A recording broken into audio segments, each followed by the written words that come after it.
दर्शकों, एक बार आपका स्वागत है। इस वक्त हम मौजूद है आदर्श नगर विधानसभा के अंदर। हमारे साथ मौजूद है भारतीय जनता पार्टी के ईमानदार नेता। मैं बात करूं तो ललित पुनिया जी मौजूद है हमारे साथ। आज हम इनसे जानेंगे इस विधानसभा के अंदर जो यहाँ से इस बार भारतीय जनता पार्टी के प्रत्याशी यहाँ से जो विधायक बने और चुनाव जीते हैं उनके बारे में बताएंगे। देखिए, वैसे आप सभी भाइयों को नमस्कार। नमस्कार। हमारे आदर्श नगर विधानसभा से भाई राजकुमार भाटिया जी भारी बहुमतों से जीतकर, एक तरफा जीतकर, और यहाँ आप पार्टी के मुकेश गोयल जी को हराकर, जो अपने आप में हमारे एरिया के जो मुकेश गोयल जी है वो कहते थे कि मैं तो बादशाह हूँ, उस बादशाह को पिछाड़कर भाई राजकुमार भाटिया जी एक तरफा जीते हैं। और वो जीत का श्रेय पूरा हमारे आदर्श नगर विधानसभा क्षेत्रवासियों को जाता है, जो कि भाई राजकुमार भाटिया जी को 53,000 वोट मिलकर भाई को भारी बहुमतों से जिताया। हमारे ढेर सारे लाखों हजार दर्शक देख रहे हैं, वो जानना चाहते हैं उनके जो यहाँ से विधायक बने हैं भारतीय जनता पार्टी के राजकुमार जी, उनके बारे में जानना चाहते हैं। देखिए भाई साहब, जमीनी स्तर से जी, एक तो हमारे भाई राजकुमार भाटिया जी पार्टी के बहुत ही पुराने कार्यकर्ता है, जिन्होंने बड़े जमीनी स्तर पे काम किया है जी। और वो पार्टी से पिछले 35 सालों से संगठन से जुड़े हुए हैं। अच्छा। और उनका आजादपुर मंडी में अपना मौसमी का काम है। और उसके साथ साथ भाई साहब ने रोटी बैंक के भी संचालक है, जो कि रोटी बैंक चलाया हुआ है। कोरोना के दौरान पूरे एरिया का पूरा हमारा क्षेत्र जो है वहाँ दूर दूर तक रोटी बैंक के द्वारा हर घर तक रोटियां पहुँचाने का काम किया। तो भाई राजकुमार भाटिया जी और भाई राजकुमार भाटिया जी रोटी बैंक की टीम ने किया और वो लगातार चालू है। मैं आज कुछ खास बातों पे चर्चा करूंगा आपसे, क्योंकि आप खुल के बोलते हैं, बेबाक बोलते हैं, इसलिए मैं आज आपसे कुछ बातों पे चर्चा करने वाला हूं। तो दिल्ली में क्या जिस तरीके से आम आदमी पार्टी ने दिल्ली की जनता को बेवकूफ बनाया था, क्या यही वही नतीजा सीएम अरविंद केजरीवाल को भुगतना पड़ा क्या? बिल्कुल भुगतना पड़ा। वही अरविंद केजरीवाल ने दिल्ली की जनता को बेवकूफ बनाकर 10 साल 2 योजना बेवकूफ बनाकर वो जीता है। इस बार पब्लिक ने ठान लिया था कि इस बार उसके झूठे वादों में नहीं आना और इसको दिल्ली से भगाकर छोड़ना है। दिल्ली की पब्लिक ने उसको भगाया और भाजपा पार्टी को बीजेपी सरकार बनाने का मौका दिल्ली की जनता ने दिया और दिल्ली की जनता के बहुमत से ही भाजपा पार्टी अपनी सरकार बना पाई।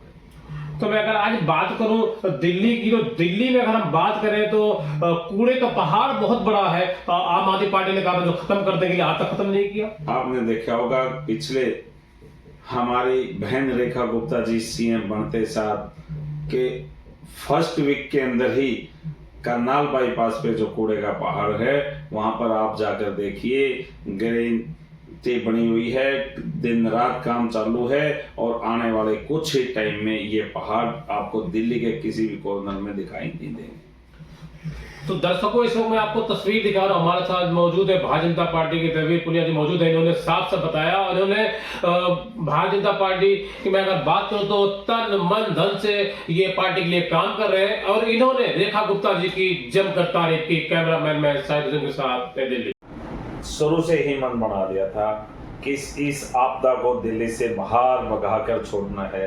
और आपने देखा होगा कि चाहे जो भी हमारे विधायक बने हैं वो कोई 1000-1500 से जीत कर नहीं आए हैं, कोई 25,000 से है, कोई 30,000 से है, तो कोई 15,000 से जीत हासिल की है।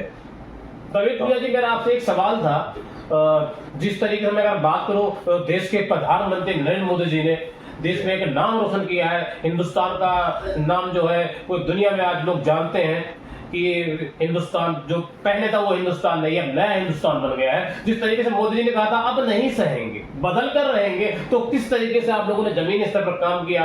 आप बात तो बहुत पुराने नेता है जो है आदर्श नगर विधानसभा के अंदर आप, और आपने पार्टी को बहुत लंबे अरसे से देखा है और समझा है और जाना है। तो किस तरीके जमीनी स्तर पर जन कर लाकर पहुंचाया है मोदी जी की नीतियों को, कैसे समझाया? एक बहुत बड़ा मुश्किल काम था, क्योंकि आम आदमी पार्टी सत्ता में 10 साल से दिल्ली पर काबिज थी, बहुत मुश्किल काम। देखिए, आदरणीय प्रधानमंत्री नरेंद्र मोदी जी के और हमारे संगठन कि जो भी आदेश हमारे को मिलते रहे वो यही आदेश थे कि भाई कोई भी झूठे वादे मत करना, जो वादे हम करेंगे वो निभाएंगे।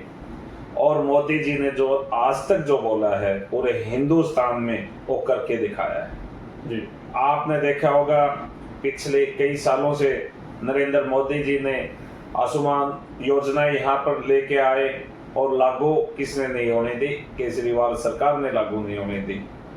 हर राज्य में, हमारे पड़ोसी राज्य हरियाणा को ले लो, यूपी में है, राजस्थान में है, हर योजनाएं लागू थी।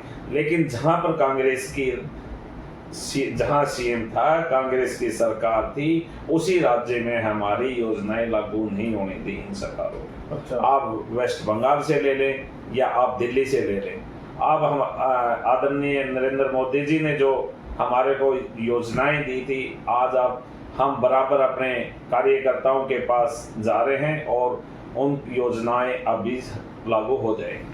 नेताजी, मैं अगर बात करूं तो देश में एक वक्त वो भी था जब देश के प्रधानमंत्री, मैं बात करूं अटल बिहारी वाजपेयी जी थे, और तब जो है सेंटर में सरकार तो जो है कांग्रेस की थी। तो अटल बिहारी वाजपेयी जी, और मैं बात करूं तो आम आदमी पार्टी की बात करूं तो आम आदमी पार्टी लगातार ये कहती है कि एलजी साहब में काम नहीं कर लेते, एलजी साहब में काम नहीं कर लेते, ये बहाने कर रही है।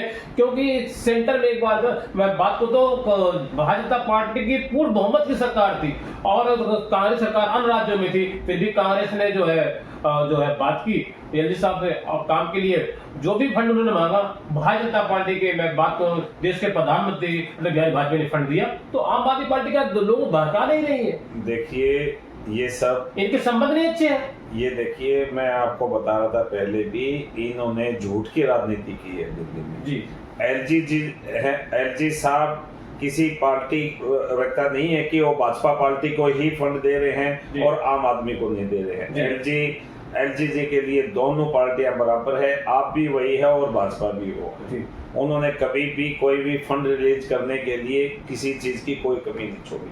नेताजी, मेरा आपसे एक सवाल और था कि आम आदमी पार्टी लगातार कहती है हम ईमानदार हैं, हम ईमानदार हैं।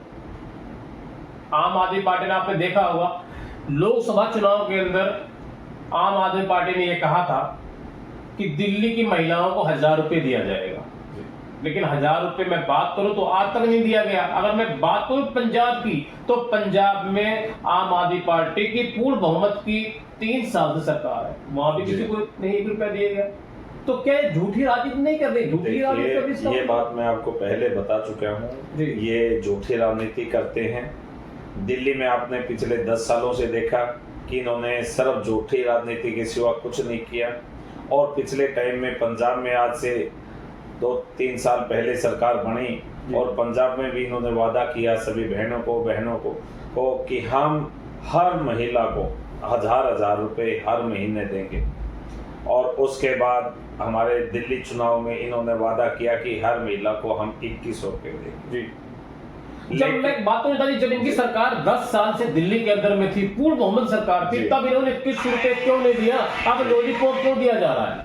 देखिए, ये एक सिर्फ ढोंगी है, ढोंग करके देख रहे थे कि हम 2100 रुपए का लोगों को यहाँ और एक योजना दे देते हैं, 2100 रुपए की महिलाओं को 2100 रुपए देंगे, ताकि ये जैसे हमारे, और तो इनके पास कोई झूठे वादे बचे नहीं थे। दिल्ली के अंदर हर चीज अपना चुके थे ये। इनके पास एक लास्ट ये हथियार बचा था कि इस बार हम 2100 रुपए का हर महिलाओं को वादा करेंगे और सारे वोट इस बार महिलाएं। मगर मैं बात को तकबीर सिंह, इस बार जो है दिल्ली की जो भोली भाली जनता थी, जो पिछले 10